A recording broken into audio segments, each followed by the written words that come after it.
श्रीराम समर्थ श्रीराम. भाग 76.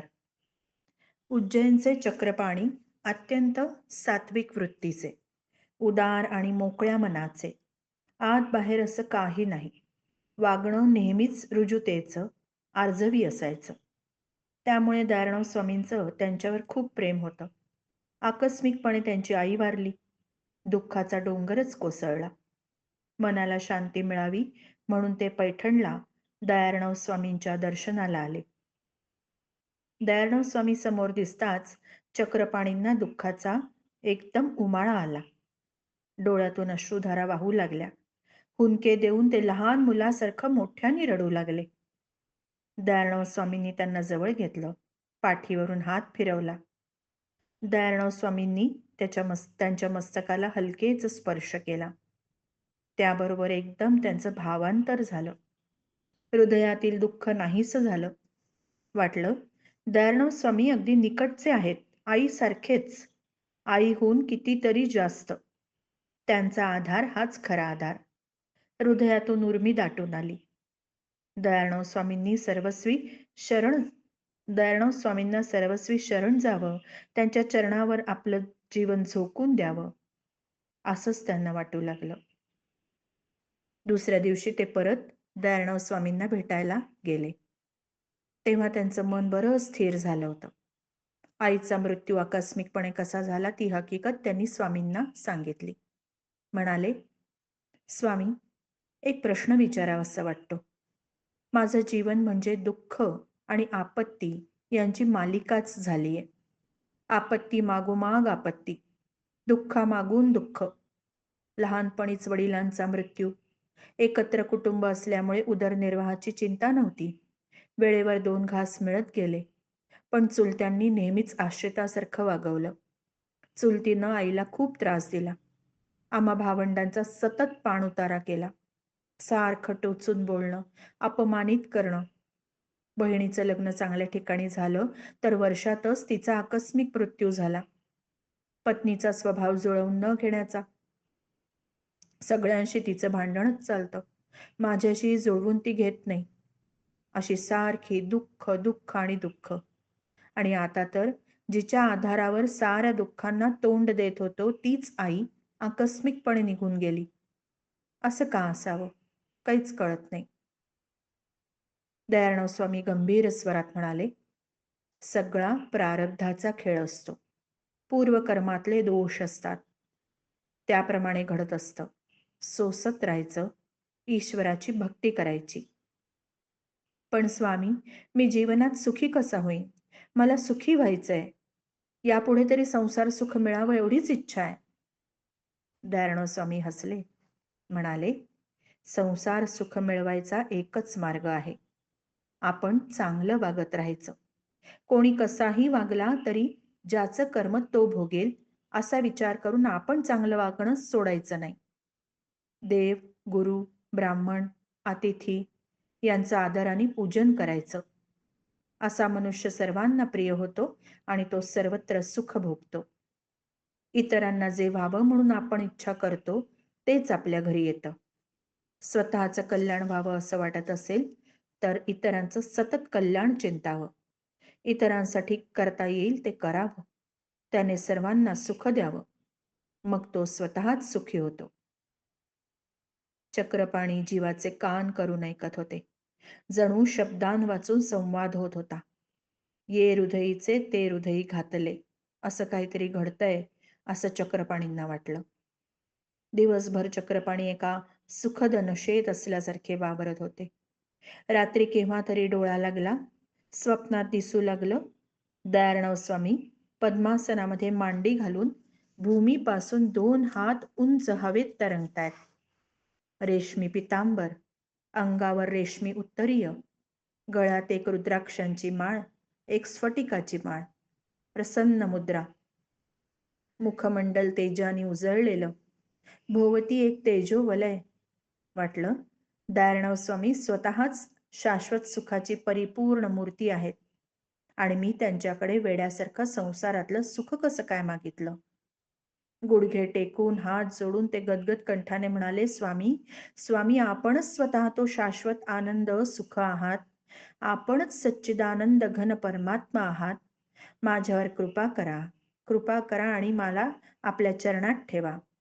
आपल्या चरणात माझा विलय होऊ द्या. चक्रपाणी एका भावावेशात दयार्णव स्वामींचा जय जयकार करू लागले. जय दयार्णव स्वामी, जय दयार्णव स्वामी. पुढे स्वप्नामध्ये दयार्णव स्वामींनी स्मितहास्य केलं. त्यांनी चक्रपाणींच्या मस्तकाला उजव्या हाताने हलकेच स्पर्श केला. चक्रपाणींचं भावांतर झालं. तो अद्भुत स्पर्श मानवी नाही, परमेश्वरी शक्तीचा तो स्पर्श आहे असं वाटलं. आपल्यात अध्यात्म शक्तीचा संचार झाला आहे. सुप्त धर्म भावना जागृत झाली असं वाटलं. हृदय आनंदाने भरून आलं. आनंदाने बेहोश झाले आणि दयार्णव स्वामींच्या जागी त्यांना आता भगवान गोपाळ कृष्ण दिसू लागले. हातात मुरली, देहुडा समचरणी उभे, डोक्यावर मोरपिसांचा मुकुट, कानात कुंडल, गळ्यात वैजयंती माळा. गोपाळकृष्णांनी चक्रपाणीकडे पाहून मोहक हास्य केलं आणि मुरलीतून एक मधुर सुरावट छेडली. ते मंजुळ स्वर दाही दिशांमध्ये पसरले. सारं विश्व त्या सुरावटीनं व्यापून टाकलं. चक्रपाणी गोपाळकृष्णांकडे एकटक पाहत राहिले. स्वप्न संपलं. चक्रपाणींना जाग आली. जाग झाल्यावरही तो अपूर्व आनंद हृदयात भरून राहिलेला होता. मस्तकावर दयार्णव स्वामींचा तो स्वप्नातला स्पर्श तसाच आठवत होता. कानामध्ये गोपाळकृष्णांच्या मुरलीची धून घुमत होती. सकाळी चक्रपाणी दयार्णव स्वामींच्या दर्शनाला गेले तेव्हा स्वामींच्या मुखावर एक गूढ हास्य तरळत होतं. भावावेशात दाटलेल्या गळ्याने चक्रपाणी म्हणाले, स्वामी, तेच तुम्ही आहात, तेच तुम्ही आहात. भावावेगामुळे तुम्हाला काही पुढे बोलवेना. दयार्णव स्वामींनी फक्त स्मित हास्य केलं. त्यानंतर चक्रपाणी मठामध्ये 10 दिवस राहिले. या काळात स्वामींच्या आज्ञेप्रमाणे ते मौन व्रत पाळून तीव्रतेने साधना करीत राहिले. ध्यान, धारणा, चिंतन, वाचन, जप, पूजा एवढंच. त्यानंतर सुमारे 4 महिने मस्तकावर झालेला तो स्वामींचा स्पर्श तसाच जाणवत राहिला आणि लक्षात आलं, स्वतःमध्ये एक दिव्य शक्ती संचारित झालीये. त्या शक्तीनं फार मोठं मानसिक परिवर्तन घडवून आणलंय. आपण अंतर्बाह्य पालटून गेलोय. आत बाहेर सर्वत्र आनंदच आहे. दयार्णव स्वामींच्या आज्ञेप्रमाणे चक्रपाणी उज्जैनला संसार सांभाळून साधना करू लागले. काही काळाने दयार्णव स्वामींनी उज्जैन गावामध्ये एक मठ स्थापन केला आणि चक्रपाणींना मठाधिपती नियुक्त केलं. या मठातून दीर्घकाळ कृष्णोपासनेचा प्रसार होत राहिला. कोपरगावच्या विश्वंभरची हकीकत. विश्वंभर सांसारिक अडचणी, विवंचना यांच्यामुळे अगदी त्रस्त झाला होता. अवघं 22 वर्षांचं वय. पत्नी आणि 2 मुलं पदरात. घरात आई वडील, 2 मोठे भाऊ, त्यांची बायका मुलं असा मोठा परिवार होता. संसारात सुखही नव्हतं आणि समृद्धीही नव्हती. घरातलं वातावरण नेहमीच तणावाचं. विश्वंभर त्यामुळे उदास असायचा. कोपरगावला दयार्णव स्वामींचा भागवत सप्ताह सुरू झाला. गावात उत्साहाचं वातावरण पसरलं. गावकरी श्रद्धेने, भक्तीने सप्ताहाला येऊन बसत. सकाळी संहिता वाचन व्हायचं. दुपारी दयार्णव स्वामी सोप्या भाषेत कथाभाग सांगायचे. विश्वंभरही ऐकायला यायला लागला. सप्ताहासाठी मांडव घातला होता. विश्वंभर एका कोपऱ्यात बसून राही. प्रवचन मन लावून ऐकण्याचा प्रयत्न करी, पण मन काही स्थिर होत नसे. तो दयार्णव स्वामींकडे टक लावून पाहत राही. काही वाक्य कानांवरून तशीच निघून जात, काही वाक्य आतपर्यंत पोहोचत. 3 दिवस असं श्रवण चाललं होतं आणि 4थ्या दिवशी विश्वंभरला वाटायला लागलं, दयार्णव स्वामींना भेटावं, त्यांना सर्व अडचणी सांगाव्यात, त्यांचं मार्गदर्शन घ्यावं. पण पुढे जाऊन बोलायचा धीर काही होईना. दयार्णव स्वामींच्या भोवती सारखी माणसं असायची. इतरांच्या देखत स्वामींशी बोलावं असंही वाटेना. दिवसाचं निरूपण संपलं. दयार्णव स्वामींच्या भोवती गर्दी ओसरली. पण तरीही विश्वंभरला उठून दयार्णव स्वामींजवळ जायचा धीर होईना. त्यानं पाहिलं, दयार्णव स्वामी व्यासपीठावरून उठले आणि त्याच्या दिशेने यायला लागले. विश्वंभरला वाटलं ते त्याच्या बाजूनं कुठेतरी पुढे निघतील. पण स्वामी थेट त्याच्याच रुखाने आले आणि त्याच्या पुढेच उभे राहिले. त्यांनी विश्वंभरकडे एका स्नेहाळ प्रेममय दृष्टिक्षेप टाकला. त्या प्रेमळ दृष्टिक्षेपातून वात्सल्याचा वर्षाव झाला आणि आपण त्यात न्हावून निघालो आहोत असं विश्वंभरला वाटलं. आकस्मिकपणे घडलेल्या या भेटीने तो बावचळला. गडबडीने उठून उभा राहिला. पण स्वामींच्या पायांवर डोकं ठेवायचंही भान त्याला राहिलं नाही. तो तसाच गोंधळलेल्या स्थितीमध्ये जागीच उभा राहिला. त्याची गोंधळलेली मनस्थिती पाहून दयार्णव स्वामींच्या चेहऱ्यावर प्रेमळ हास्य उमटलं आणि हळूवार स्वरात म्हणाले, माझ्याशी बोलायचं असेल तर उद्या सकाळी लवकर माझ्या खोलीत या. त्यावेळी मी एकटाच असेन. निवांतपणे बोलता येईल. एवढं बोलून दयार्णव स्वामी निघून गेले. जे घडलं त्यावर विश्वंभरचा विश्वासच बसेना. आनंद आणि आश्चर्य या भावनांनी तो पुरा गोंधळून गेला. त्या रात्री उशिरापर्यंत त्याला झोप लागली नाही. अंथरुणावर पडून तो विचार करत होता, दयार्णव स्वामींना काय काय सांगायचं, कोणत्या घटना, कोणत्या अडचणी. मनातल्या मनात शब्दांची जुळवाजुळव करीत तो अंथरुणावर नुसता पडून राहिला आणि केव्हा तरी रात्री उशिरा त्याला झोप लागली. सकाळी जाग आली तेव्हा दयार्णव स्वामींकडे जायची आठवण आली. तो गडबडीने उठला. सकाळचे नित्यविधी आवरले. दयार्णव स्वामी जिथे उतरले होते तिथे गेला. स्वामींच्या खोलीत जाताना त्याचं हृदय धडधडत होतं. बोलायला कुठून सुरुवात करायची, काय काय सांगायचं, काही सुचत नव्हतं. खोलीत गेला. दयार्णव स्वामी एकटेच होते. पोथीची पानं हातात धरून वाचत बसले होते. विश्वंभर आत आला. त्यानं दयार्णव स्वामींना साष्टांग नमस्कार घातला आणि हात जोडून तो समोर उभा राहिला. दयार्णव स्वामींनी पोथीचं पान खाली ठेवलं. पोथी मिटली आणि हसून म्हणाले, बसा. बोला. जे काही बोलावंसं वाटतं ते मोकळेपणाने बोला. संकोचाचं काहीच कारण नाही. आपल्या दोघांशिवाय इथे दुसरं कुणी नाही. विश्वंभर समोर मांडी घालून बसला. पण त्याच्या तोंडून शब्दही फुटेना. तो तसाच मूकपणे बसून राहिला. मनात विचारांची गर्दी झाली. दुःख, यातनांच्या अनेक आठवणी दाटून आल्या. डोळ्यातून अश्रुधारा वाहू लागल्या. तो आवेग त्याला काही आवरेना. नुसताच रडत राहिला. दयार्णव स्वामी स्थिर दृष्टीने फक्त त्याच्याकडे पाहत राहिले. थोडा वेळ गेला. विश्वंभरच्या अश्रूंचा जोर कमी झाला, पण तरीही तोंडून एक शब्दही बाहेर येत नव्हता. स्वामी म्हणाले, संहिता वाचनाची वेळ होत आली. आता मला उठायला हवं. तुम्ही उद्या सकाळी आजच्यासारखंच या. त्यावेळी सविस्तर बोलू. विश्वंभर भारावल्यासारखा उठला. खोली बाहेर पडला. मनात एक अभूतपूर्व शांतीचा उदय झाला होता. एकही शब्द बोलला नव्हता. त्याच्या कोणत्याच अडचणी त्याने दयार्णव स्वामींच्या पुढे मांडल्या नव्हत्या आणि तरीही त्याला वाटत होतं आपल्या सर्व अडचणी दूर झाल्यात. दुःख, यातनांचा काळ संपला. जीवनात आनंदाचं एक नवं पर्व सुरू झालं. एका वेगळ्या धुंदीत असल्यासारखं वाटत होतं. त्या दिवशीचं भागवत श्रवण सुद्धा धुंदीतच झालं. दिवसभर त्या धुंदीचा अनुभव घेत राहिला. दुसऱ्या दिवशी सकाळी विश्वंभर दयार्णव स्वामींकडे गेला. त्यांनी हसून स्वागत केलं. पण त्याला त्याच्या घरच्या अडचणींबद्दल काहीच विचारलं नाही. म्हणाले, काय साधना करता, कोणती पोथी वाचता, कोण कोण आहे घरी, एवढेच प्रश्न विचारले.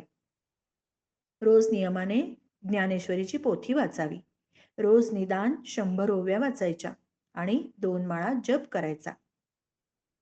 दयार्णव स्वामींनी जवळची एक रुद्राक्षाची माळ विश्वंभरच्या गळ्यात घातली आणि भागवताच्या पोथीला नमस्कार करायला सांगितला.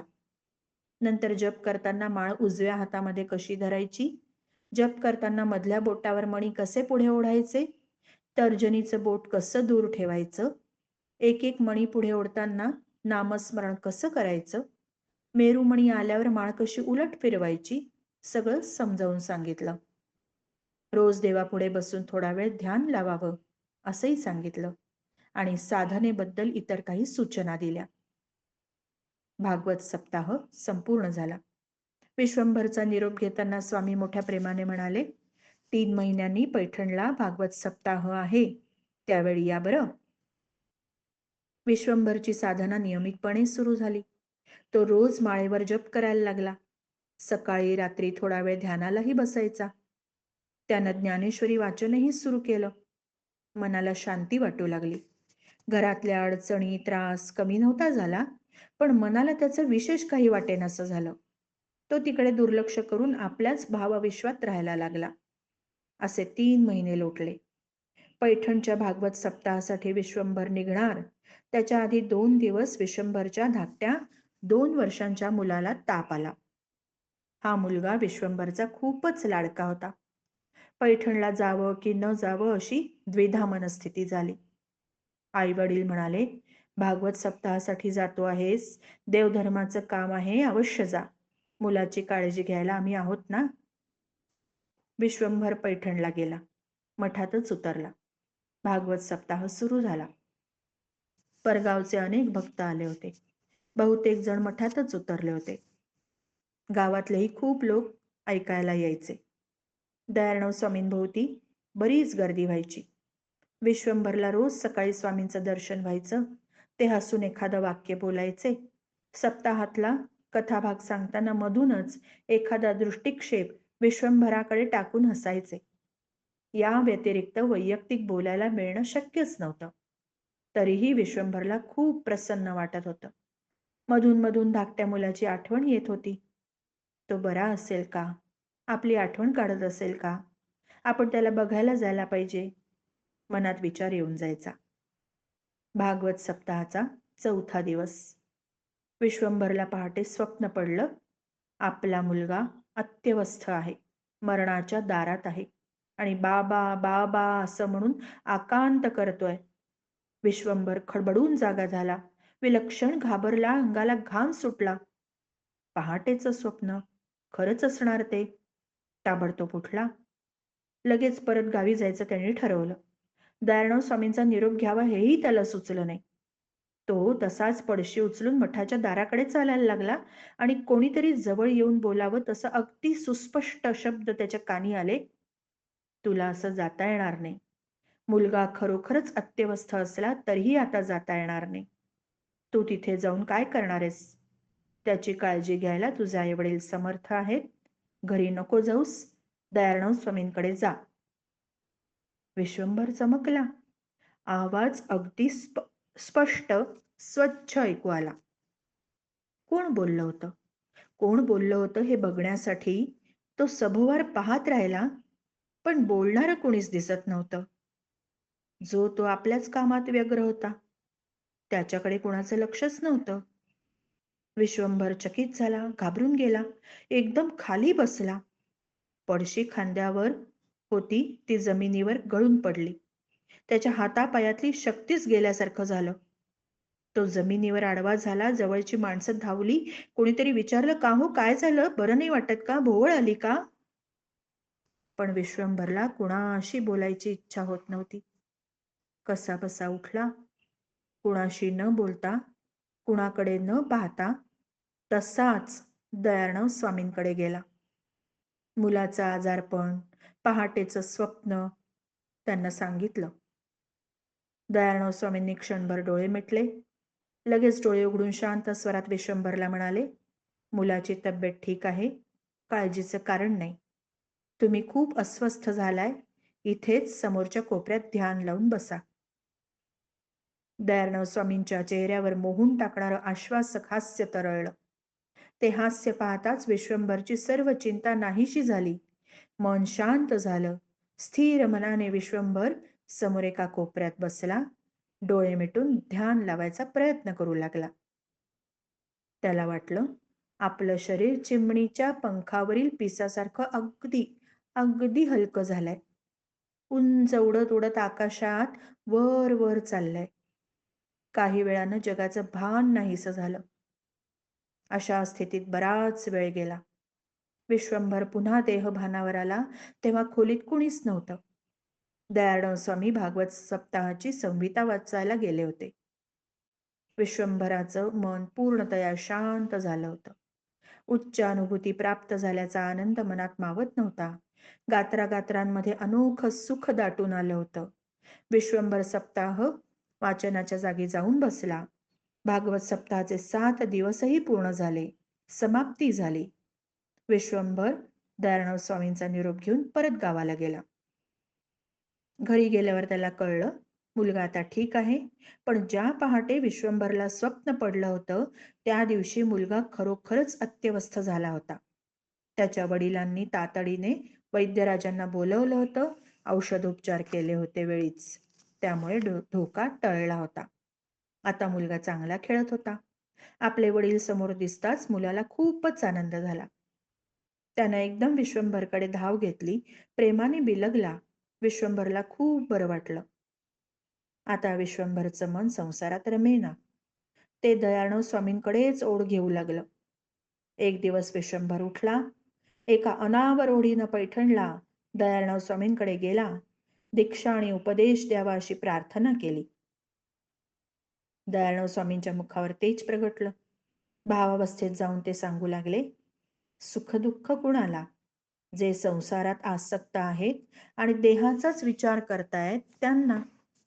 ऐहिक जगात जेवढं रममाण व्हाल तेवढं भगवंतापासून दूर जाल. पण जन्मभर देहाचं कोडकौतुक पुरवीत राहिलात तरी खरं समाधान मिळायचं नाहीच. कारण समाधानाचा उगम बाहेर कुठे नसतो, तो आपल्या अंतर्यामी असतो. ईश्वर अंतर्यामी आहे. त्याचं स्मरण ठेवायचं म्हणजे त्याचा सहवास घडतो. ईश्वर प्रेमस्वरूप आहे, रसमय आहे, आनंदरूप आहे. तोच करता करविता आहे. सारं त्याच्याच इच्छेने घडतंय. भक्तांची काळजी घेणाराही तोच आहे. तो जे काही करतो ते भक्तांच्या कल्याणासाठीच असतं. म्हणून तो ज्या स्थितीत ठेवेल त्याच समाधानाने राहावं. त्याचं स्मरण ठेवणं हीच खरी साधना. त्याचं प्रेम हाच खरा मोक्ष. विश्वंभर थरारला. दुसऱ्या दिवशी दयाळराव स्वामींनी त्याला दीक्षा दिली आणि गोवर्धन असं त्याचं नाव ठेवलं. त्याची साधना नियमित सुरू झाली. तो अंतर्बाह्य बदलून गेला. संसारातच राहिला, पण मनातला संसार पूर्णपणे मावळून गेला. भगवंताच्या स्मरणात तो सतत धुंद राहू लागला. अहंकार नाहीसा झाला. साऱ्या इच्छा कामना विरून गेल्या. कर्तेपणाची भावना नाहीशी झाली. जीवन भगवंताला पूर्ण समर्पित झालं. शरणागतीची अवस्था प्राप्त झाली. पुढे दयाळराव स्वामींनी जगन्नाथपुरी इथे मठ स्थापन केला. गोवर्धनला मठाधिपती म्हणून जगन्नाथपुरीला नियुक्त केलं. ही वार्ता ऐकताच कोपरगावच्या लोकांना मोठाच आनंद झाला. त्यांनी विश्वंभरचा मोठ्या थाटानं सत्कार केला आणि सजवलेल्या बैलगाडीतून वाजत गाजत मिरवणूक काढून त्याला निरोप दिला. पुढे जगन्नाथपुरीच्या मठातून लोकोद्धाराचं फार मोठं कार्य झालं. गोवर्धनच्या उपदेशामुळे आणि सहवासामुळे अनेक लोक सन्मार्गाला लागले.